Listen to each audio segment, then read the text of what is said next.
Kabanata 11. Nga pala, Leon, naalala kong nakita ko ang lalaking sinaksak ka ng punyal kagabi. Ayos ka lang. Gusto mo bang dalhin kita sa ospital? Nag-aalalang tanong ni Iris. Naalala niya ang malinaw na pagtingin sa lalaking tumusok sa dibdib ni Leon gamit ang punyal. Ngunit ang kakaiba, buhay at maayos si Leon na parang walang nangyari sa kanya. Nagsimulang mag-alinlangan si Iris kung nakita niya ito sa oras na iyon. Ayos lang ako. Ayos na ang sugat ko. Hindi sinasadyang hinawakan ni Leon ang kanyang dibdib, ngunit hindi niya sinasadyang nadikit ang sugat. Napakunot-noo siya sa sakit dahil dito at hindi napigil ang mapaungol. What's wrong? Masakit ba? Okay, we're going to the hospital right now. Napatayo bigla si Iris at baka sa mukha ang kaba. It's not that painful. Ang sakit ay tumatagal lamang ng ilang sandali, at ito ay nawawala halos kasing bilis ng pagdating nito. Sa palagay ko ay hindi na kailangan pang pumunta sa ospital. Unti-unting nabawasan ang sakit ng ilang beses itong pinupunasan ni Leon. Gusto niyang haburin ang kanyang damit para tingnan ang kanyang pinsala, ngunit nahihiya siyang gawin sa harap ni Iris. Tanggalin mo ang damit mo at ipakita mo sa akin kung gaano ito kamasama. Nag-aalala pa rin si Iris. Pero, nahihiya si Leon at medyo alangan sa kanya na maghubad ng damit sa harap ng isang babae. Bilasan mo lang at alisin mo na sila. Iris urged. She practically ignored the fact that Leon is a man and he was young and full of vigor too. Kinaaliw ni Leon ang kanyang sarili sa pagsasabing wala siyang dapat ikahiya kung hindi siya mag-iisip. Sa pag-iisip na iyon, napanganga siya ng kanyang mga ngipin, at hinubad ang suot niyang sando para makita ang kanyang slim at matibay na figure. Napayuko si Iris para tingnan at nakita niyang may peklat na ang sugat sa dibdib ni Leon. Mas malala pa, ang peklat ay hindi maganda tingnan, tulad ng 1 sentimetro ang haba na tulad ng alupihan, at sinumang makakita nito ay nanlamig sa kanilang gulugod. Paano mo masasabing hindi ito masakit kapag ang peklat ay ganito kalaki? Kusang inabot ni Iris at hinawakan ang peklat sa dibdib ni Leon, at ang kanyang mukha pagkatapos ay naging maasim, at ang mga luha ay nagsimulang tumulo sa kanyang mga mata. Madaling maisip kung ano ang kanyang naramdaman matapos makita ang peklat na natitira sa kabayanihan ni Leon nang iligtas siya noong huling gabi. Gayunpaman, sa sumunod na sandali, lumitaw ang isang kakaibang eksena. Kasama ni Iris na hinawakan, ang mga peklat ay nagsimulang maalis ng paunti-unti, na nagpapakita ng sariwang balat na parang sanggol na kulay rosa sa ilalim. Natulala si Iris. Karaniwang tumatagal ng hindi bababa sa 1 buwan o 2 para ganap na mabuo at mawala ang mga peklat. Gayunpaman, iyon nga ang nangyari kahit na wala pang 1 araw mula nang unang natamo ang sugat. Nakapagtataka, walang bakas ng peklat sa kanyang bagong balat. Nalilito man, ipinagpatuloy ni Iris ang pagpahid sa peklat, na gumagalaw ng napakarahan hanggang sa unti-unting nahuhulog ang lahat. Ang anumang bakas ng peklat na minsan ay wala na sa bagong balat sa ilalim, at halos parang hindi man lang nasugatan si Leon. Nagblangko ang isip ni Iris. Si Leon naman ay namula. Malambot ang makatarungang mga kamay ni Iris at maselan, at nagpabalik-balik ang mga ito sa kanyang dibdib na parang mga haplos ng magkasintahan. Hindi nakayanan ng isang binata, at malusog na lalaki ang gayong mga haplos. Agad na nanlamig ang kanyang katawan at tumibok ng malakas ang kanyang puso. Kinabahan siya na halos nasa bingit na siya ng hininga. Anong ginagawa niyong dalawa? Isang galit na boses ang sumigaw sa sandaling iyon. Isang parisukat na mukha, at kahangahangang nasa edad 50 anyos ang pumasok sa silid. Isang napakarilag na 36 o 37 anyos na babae ang mahigpit na kumapit sa kanya. Siya ay tumingin na medyo kaakit-akit, kahit na may isang medyo mapagbigay na application ng makeup. Siya ay nakasuot ng isang pulang masikip na damit na may isang pabulusok na neckline. Ang kanyang figure ay katawa-tawa, at ginalaw niya ang kanyang mga balakang na may haplos ng pang-aakit. Dad, bakit ka nandito? Nagulat si Iris, at sa kanya lang napagtanto na ang isang kamay niya ay nasa hubad na dibdib ni Leon. Ito ay medyo bastos na tanawin. Sa isang iglap ay naging iskarlata ang maningning na pisngi ni Iris, at binawi niya ang kanyang kamay na parang hinawakan niya ang isang live wire. Hindi na maganda si Leon at nagmamadaling nagsuot ng damit, namula sina Leon at Iris na parang nahuli sa flagrant delicto.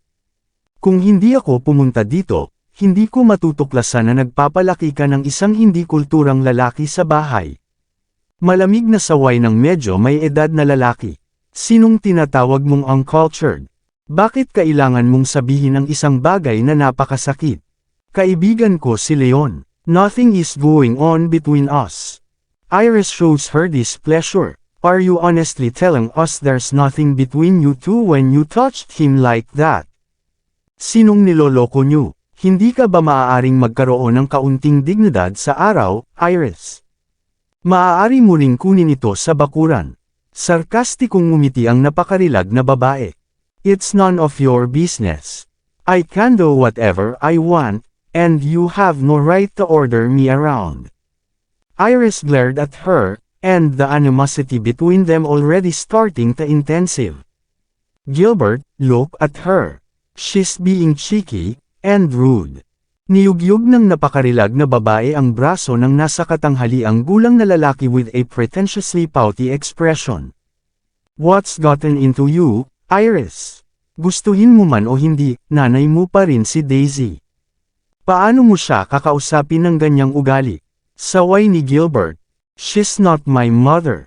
Ang aking ina ay namatay 20 taon na ang nakakaraan. She's just a little wench who slept her way to be your wife.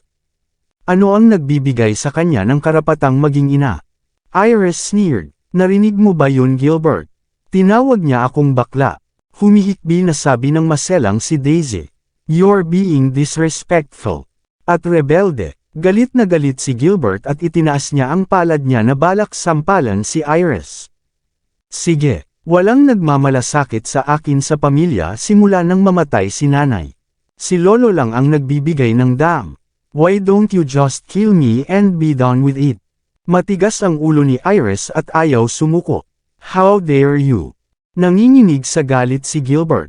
Itinuon niya ang lahat ng kanyang atensyon kay Daisy at sa kanyang anak sa paglipas ng mga taon, at binawi niya ang kanyang kamay nang maisip niya kung paanong hindi sapat ang ginawa niya para sa kanyang anak.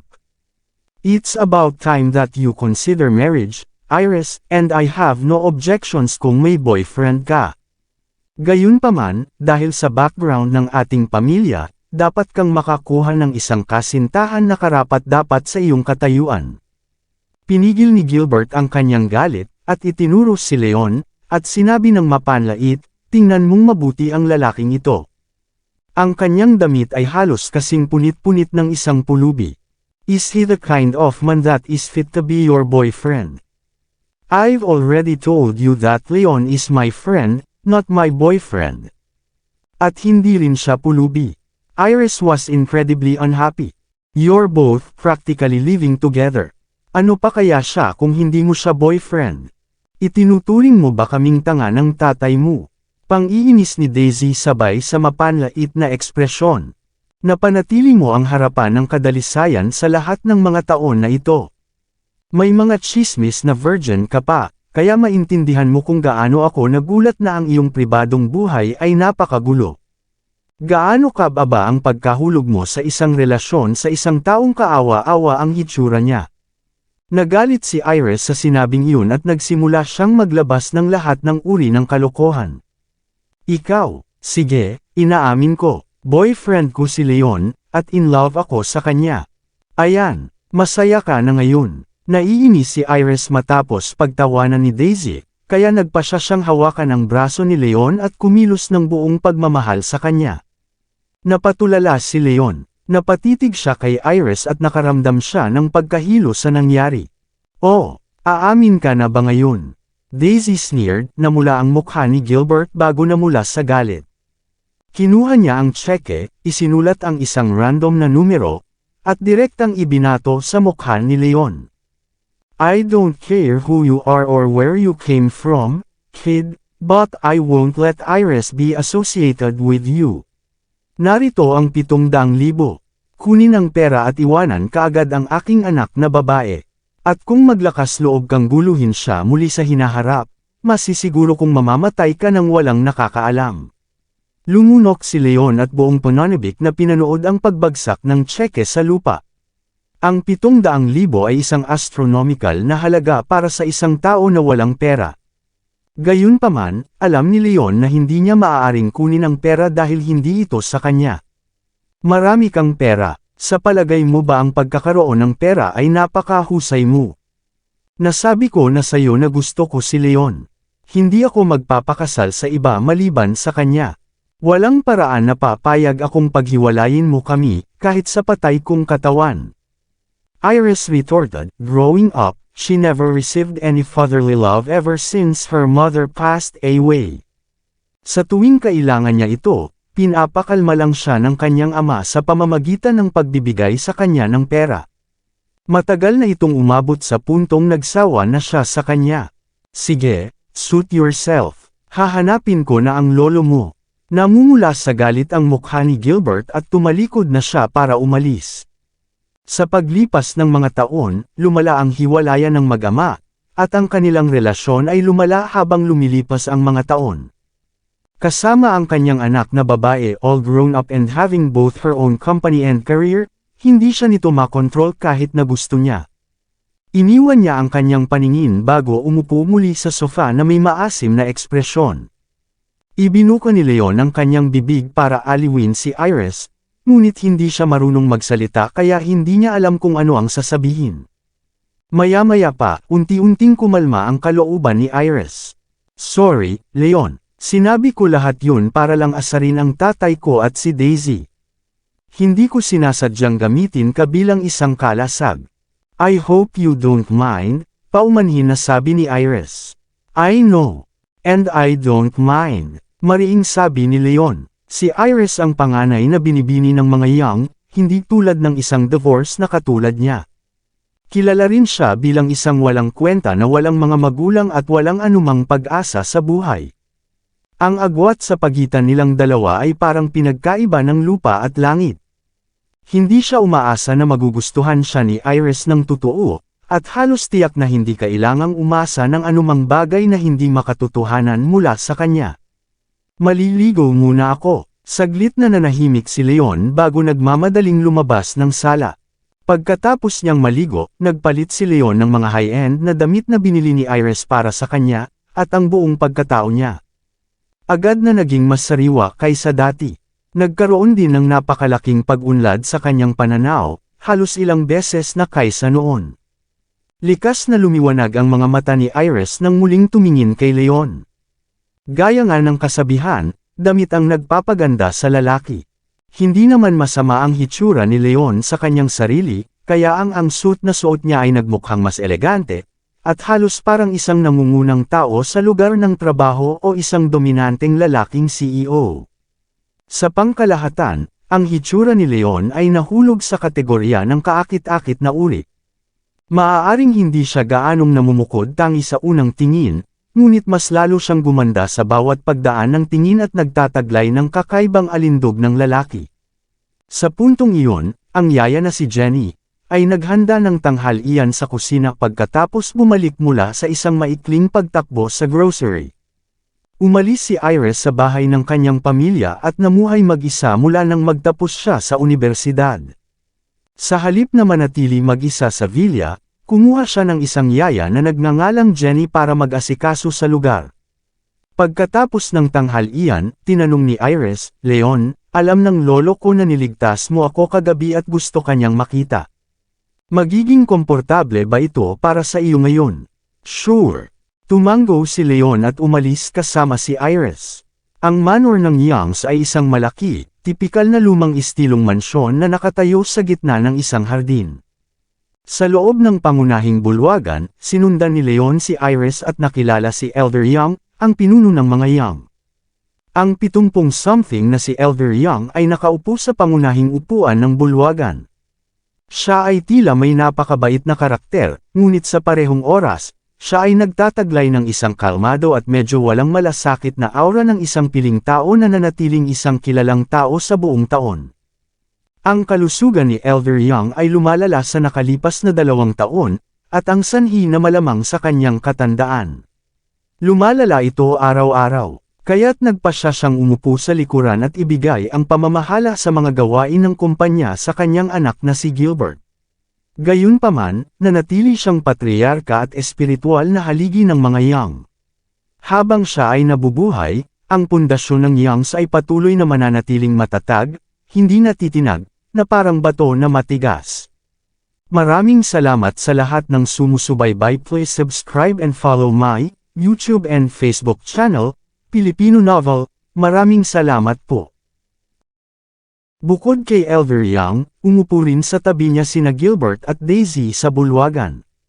Si Gilbert ay patuloy na malamig na tumitig kay Leon, dahil ang pangyayari sa villa ay nagbigay na sa kanya ng napakasamang unang impresyon. Sa kabilang banda, si Elder Yang ay may palakaibigang saloobin. Inutusan pa niya ang kanyang mga katulong na magbuhos ng tsaa at tubig para kay Leon nang hindi nagpapakita ng anumang pahiwatig ng paghamak o paghamak.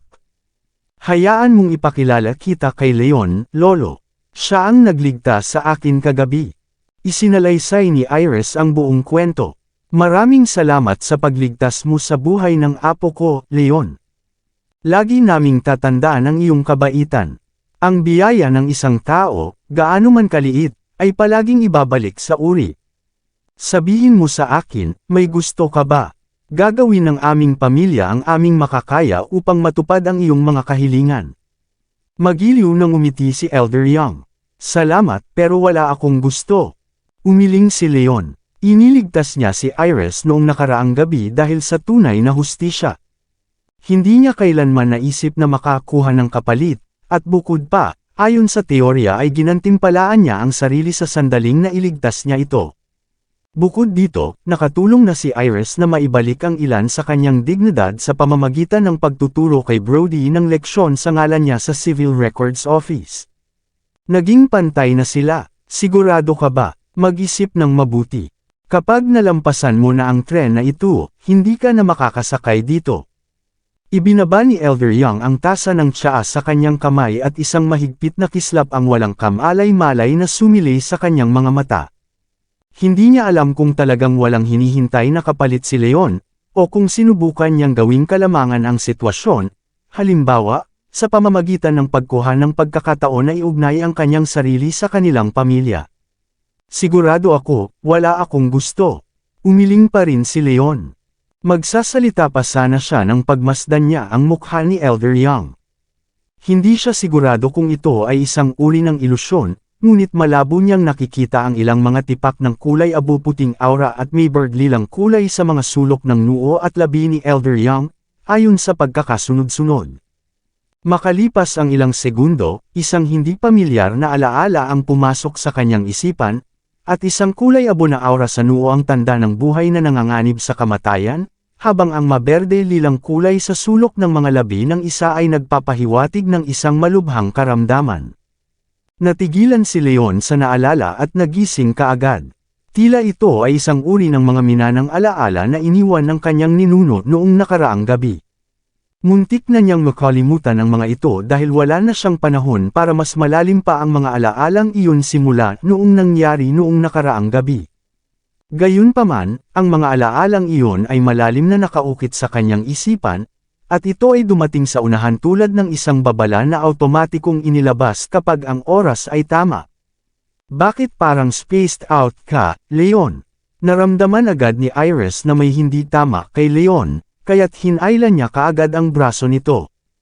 Elder Yang, ang puwang sa pagitan ng iyong mga kilay ay kumikinang na kulay abo at ang mga sulok ng iyong mga labi ay may bahid ng lila.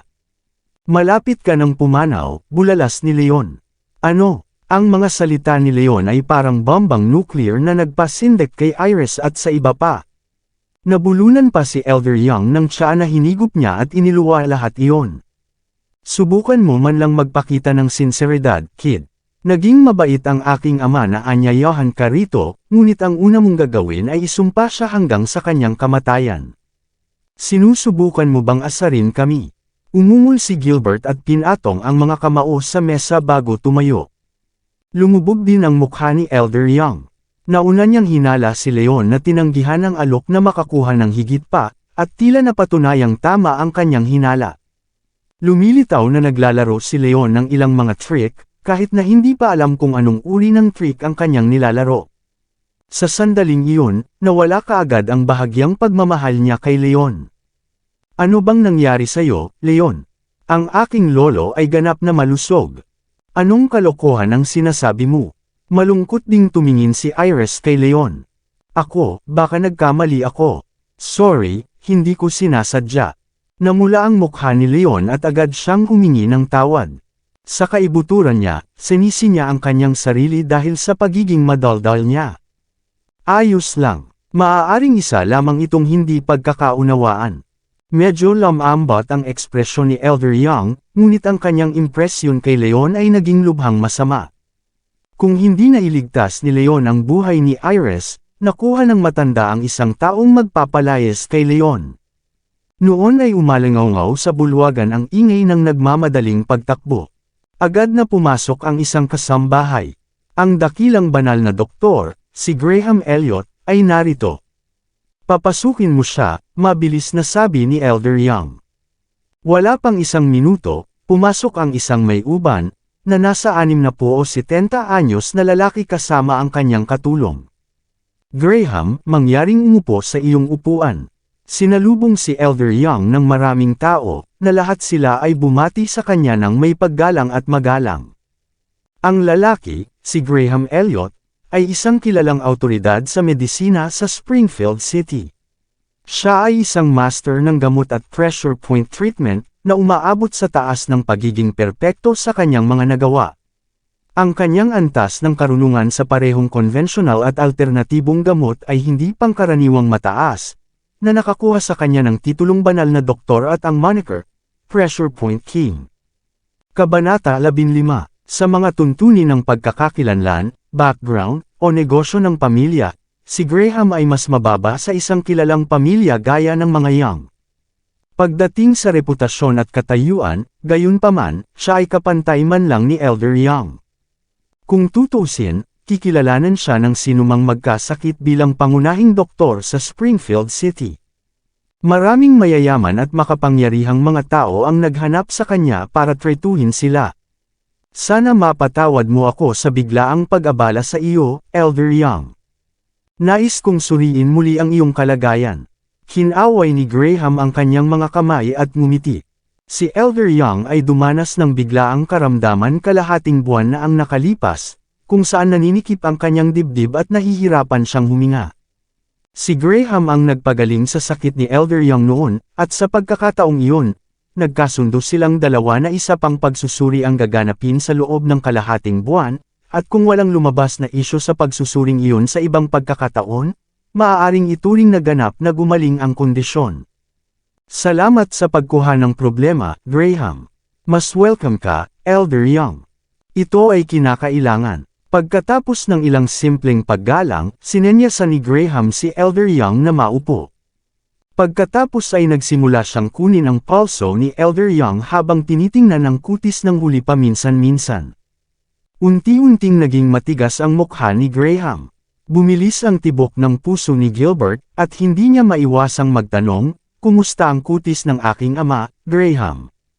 Si Elder Young, hindi masyadong maganda ang kutis niya. Ang kanyang noo ay may kulay abo na aura, at ang kanyang mga sulok ng labi ay maberde na lila. Mukhang nagbabala ito. Kumunot ang noo ni Graham. Grayish na aura sa kanyang noo.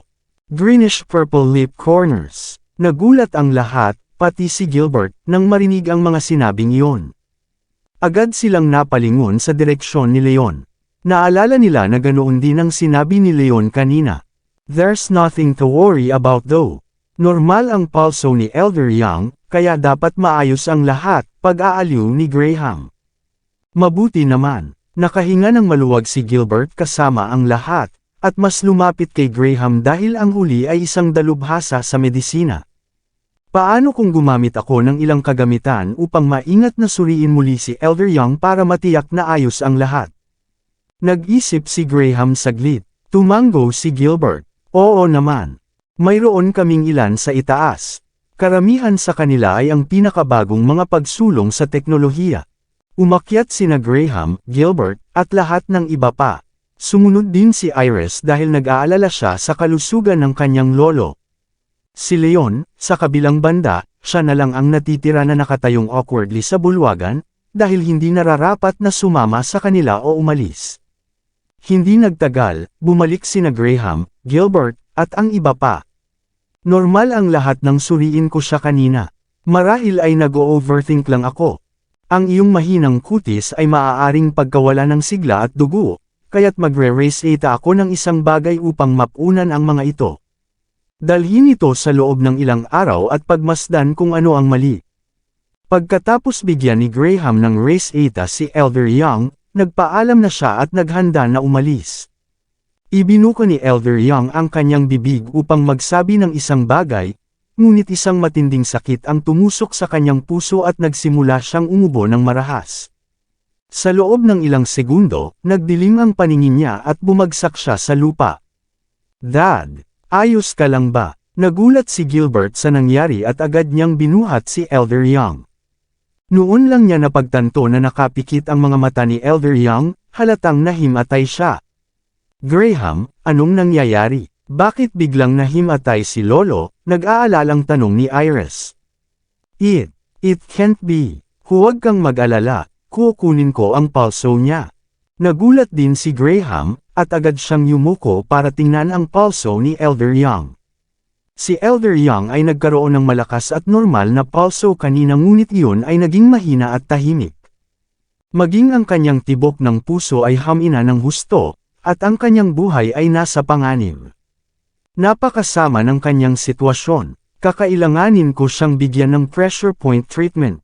Talagang tinupad ni Graham ang kanyang pangalan bilang master ng alternatibong medisina at nanatiling kalmado sa harap ng isang krisis. Pinagsalikop niya ang kanyang mga kamay at nagpatuloy sa paggagamot ng pressure point sa matanda. Ang kanyang dexterity ay walang kapantay, at inilapat muna niya ang pressure sa inner channel point bago tumuloy sa divine entrance point.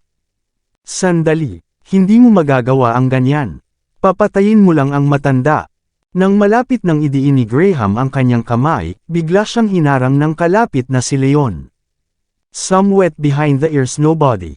Sa tingin ko ang unang punto na dapat mong e-pressure ay ang middle chest point, na sinusundan ng soul palace point. Isang larawan ng pressure point ng katawan ng tao. Ang treatment point ay lumitaw sa isip ni Leon at hindi niya namamalayang inulit iyon. Middle chest point at soul palace point. Baliw ka ba? Ang dalawang pressure point na iyon ay kilala bilang nakamamatay na pressure point sa pressure point treatment. Kahit na ang mga Diyos ay hindi makapagliligtas ng isang tao na may pressure na inilapat sa mga puntong iyon. Nagtaka si Graham kung sinubukan ni Leon na iligtas o patayin ang matanda.